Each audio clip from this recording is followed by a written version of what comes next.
Praise the Lord. Good morning. Welcome to new year. ముందుగా మీకు మీ కుటుంబ సభ్యులందరికీ కూడా wish you happy and prosperous blessed new year. We wish you happy, prosperous New Year to all of you. చిన్న ప్రార్థనతో ఈ నూతన సంవత్సర వాగ్దానాన్ని సుసంతరించుకుందామా? పరిశుద్ధుడైన తండ్రి, నీ ఘనమైన శ్రేష్టమైన నామాన్ని బట్టి వందనాలయ్యా.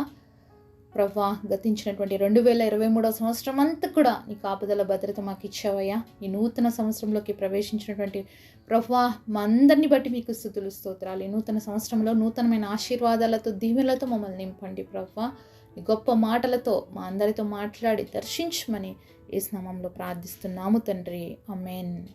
ఈరోజు దేవుని వాగ్దానము 2 కొరింథీయులకు రాసిన పత్రిక 5వ అధ్యాయము 17వ వచనం. ఎవడైనను క్రీస్తునందున్న ఎడల వాడు నూతన సృష్టి, పాతవి గతించెను, ఇదిగో క్రొత్తవాయెను. 2 Corinthians chapter 5 verse 17. If any man be in Christ, he is a new creature. All things are passed away. Behold, all things are become new. దేవుడిచ్చినటువంటి ఈ అద్భుతమైన వాగ్దానం మనందరి జీవితంలో నెరవేర్చబడును గాక. ఆమేన్.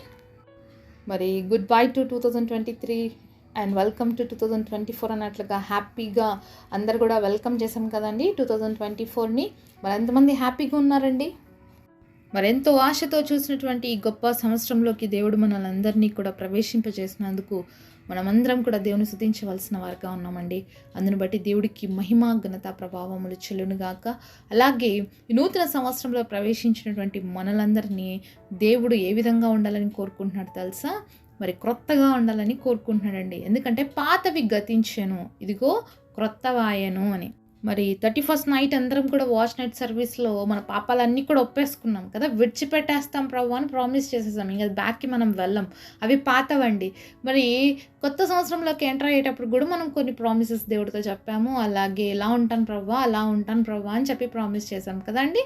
మరి ఆ యొక్క కొత్తదనాన్ని దేవుడు మనల్ని కోరుకుంటున్నాడు. ఏవైతే మనం దేవుడితో చెప్పామో, ప్రభా నేను ఇలా మారాలనుకుంటున్నాను, ఇలా ఉండాలనుకుంటున్నాను, ఆశపడుతున్నాను అని చెప్పినటువంటి మనందరి ఆశలు కూడా ఫుల్ఫిల్ చేయడానికి దేవుడు సిద్ధంగా ఉన్నాడు. మరి కొత్తగా ఉండటము ఎలా సాధ్యమవుతుంది అంటే క్రీస్తులో ఉన్నప్పుడే. ఎవడైనను క్రీస్తునందున్న ఎడల వాడు నూతన సృష్టి. క్రీస్తులో ఉంటే తప్ప మన జీవితంలో మనము క్రొత్తగా అవ్వలేమండి. క్రీస్తుని కలిగి ఉండడం మన జీవితంలో చాలా అవసరము. చాలామంది నూతన సంవత్సరంలో ఎన్నో ప్రామిసెస్ చేస్తారు. మరి 1-2 రోజులు బాగా ఉంటారు, నేను అది చేయకూడదు, ఇది చేయకూడదు అని. కానీ మళ్ళీ రొటీన్ లైఫ్ అనమాట. ఇది కాదనమాట. మనకు దేవుడు కావాల్సింది ఏం తెలుసా? నూతనత్వమైన జీవితాన్ని కావాలి. రొటీన్ లైఫ్ మనం వదిలిపెట్టేసాం అది గతించిపోయిన సంవత్సరంలో. కానీ నూతన సంవత్సరంలో మనము నూతనంగా మార్చబడాలి. ఇంకా క్రీస్తు స్వారూప్యంలోకి దినదినము కూడా మార్చబడేటువంటి అనుభవంలోకి మనము రావాలి. అంటే ఎవరైతే క్రీస్తులో ఉంటారో వాళ్ళు నూతన సృష్టి. న్యూ ఇయర్లో ఫస్ట్ డే ఆఫ్ ద జనవరి మాత్రమే న్యూ ఇయర్ అనుకోవడం చాలా తప్పండి. 2nd, 3rd డే ఇవన్నీ డేస్ కూడా ప్రతిరోజు మనకి న్యూవే. కాబట్టి ప్రతిరోజు కూడా మనం న్యూగా మార్చబడాలి, న్యూ క్రియేషన్గా ఉండాలి దేవుడి సన్నిధిలో. ఒకసారి కీర్తనలు 65వ అధ్యాయము 11వ వచనం చూద్దాము. సంవత్సరమును నీ దయా కిరీటము ధరింపచేసి ఉన్నావు. చూడండి, దేవుడు మనకు ఒక నూతన సంవత్సరం ఇవ్వడము అనేది మన జీవితంలో దేవుడిచ్చినటువంటి దయా కిరీటము. కాబట్టి మనము ఇది కలిగి జీవించాలి. దేవుడు మనకి ఇచ్చినటువంటి దయా కిరీటాన్ని మన జీవితంలో మనము కృతజ్ఞతాపూర్వకంగా స్వీకరించి ముందుకు సాగాలి. అలాగే కీర్తనలు 103వ అధ్యాయము 4వ వచనంలో చూసినట్లయితే కరుణా కటాక్షములను నీకు కిరీటముగా ఉంచుచున్నాడు. మొదటిదేమో దయా కిరీటంగా చూస్తున్నామండి. రెండవదిగా మరి ఏం చూస్తున్నాము? కరుణా కటాక్షములు. ఆయన కరుణా కటాక్షములు మన మీద ఉన్నాయి. మరి ఇది ఒక కిరీటంగా మనకి దేవుడు ధరింపచేసి ఉన్నాడు.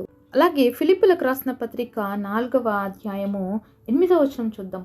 మెటుకు సహోదరులారా, ఏ యోగ్యత అయినను మెప్పైనను ఉండిన ఎడల, ఏవి సత్యమైనవో, ఏవి మాన్యమైనవో, ఏవి న్యాయమైనవో, ఏవి పవిత్రమైనవో, ఏవి రమ్యమైనవో, ఏవి ఖ్యాతిగలవో వాటి మీద ధ్యానముంచుకొనుడి.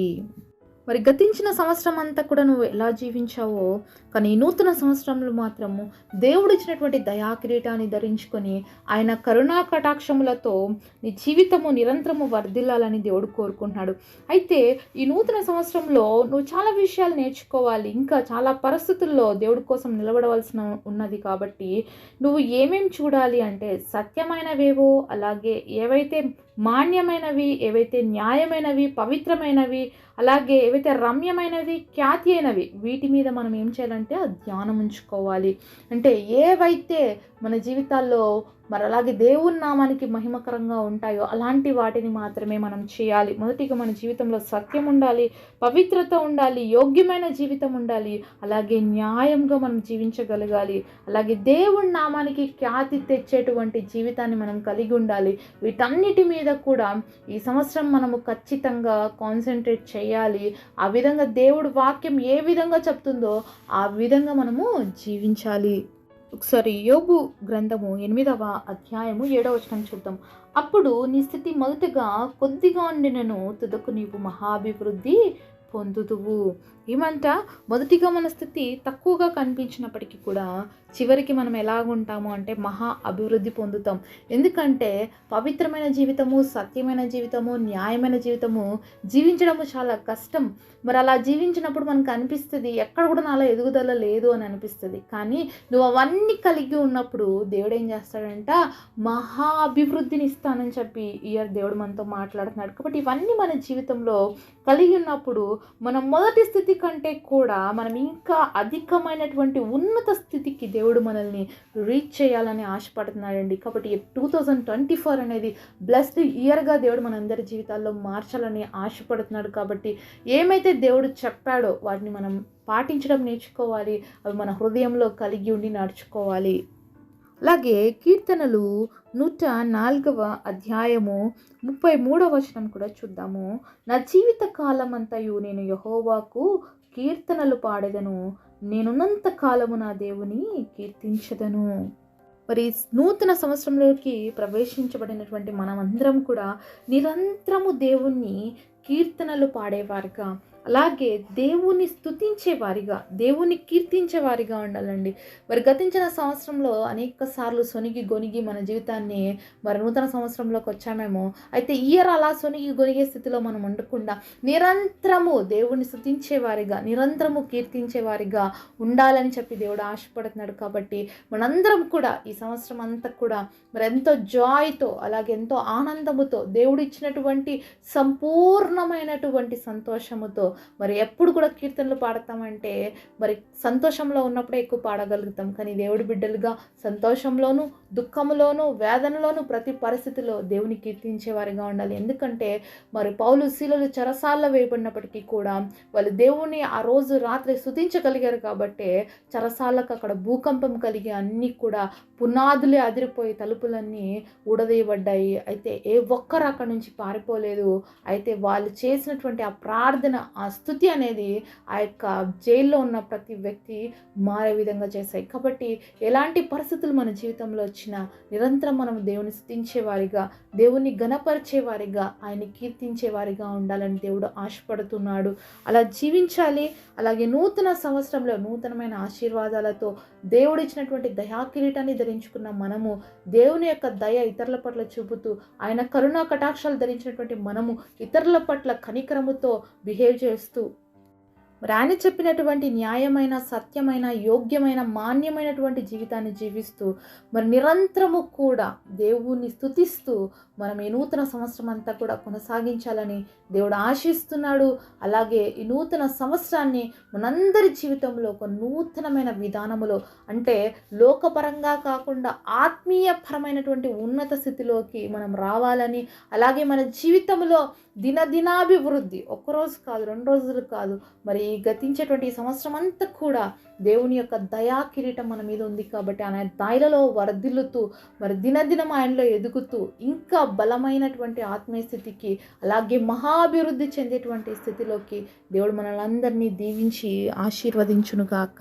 సో ఈరోజు మనందరం ఎవరము అంటే క్రీస్తునందు నూతన సృష్టి, పాతవి గతించిపోయాను కాబట్టి ఇంకా పాత పాపాలకి పాత వాటి జోలికి మనం వెళ్ళక నూతన సృష్టిగా క్రీస్తులో మనం మార్చబడ్డాం కాబట్టి నూతన సంవత్సరంలో ప్రతి దినము క్రీస్తు కోసం జీవిస్తూ క్రీస్తులాగా రూపాంతరం చెంది ఆయనను పోలి నడుచుకోవడానికి దేవుడు సన్నిధిలో మనం అందరం గొప్ప తీర్మానంతో ముందుకు సాగుదామా? మరి పరిశుద్ధుడైన తండ్రి, మాకు ఇచ్చినటువంటి నూతన సంవత్సరంలో నూతన దినం కొరకు మీకు స్తుతులు స్తోత్రాలయ. ఇదిగో పాతవి గతించెను, క్రీస్తులో సమస్త మా జీవితాల్లో క్రొత్తమైనట్లుగా మరి క్రొత్త అనుభవముతో క్రొత్త జీవితముతో నూతన ఆశలతో నూతన యొక్క ప్రారంభముతో ఏమైతే మేము తీర్మానాలు చేసుకున్నామో అవన్నిటిని కొనసాగించడానికి ఈ సంవత్సరం మొదలుకొని సంవత్సరాంతం వరకు మమ్మల్ని కాపాడవలసిందిగా మమ్మల్ని అందరినీ ప్రభువా నీ చేతులకు అప్పగించుకుంటున్నాం. నీ మెండైన దీవెనలతో మీరు ఇచ్చినటువంటి దయా కిరీటముతో కరుణ కటాక్షాలతో మమ్మల్ని అందరినీ వర్ధిల్లింపు చేయమని,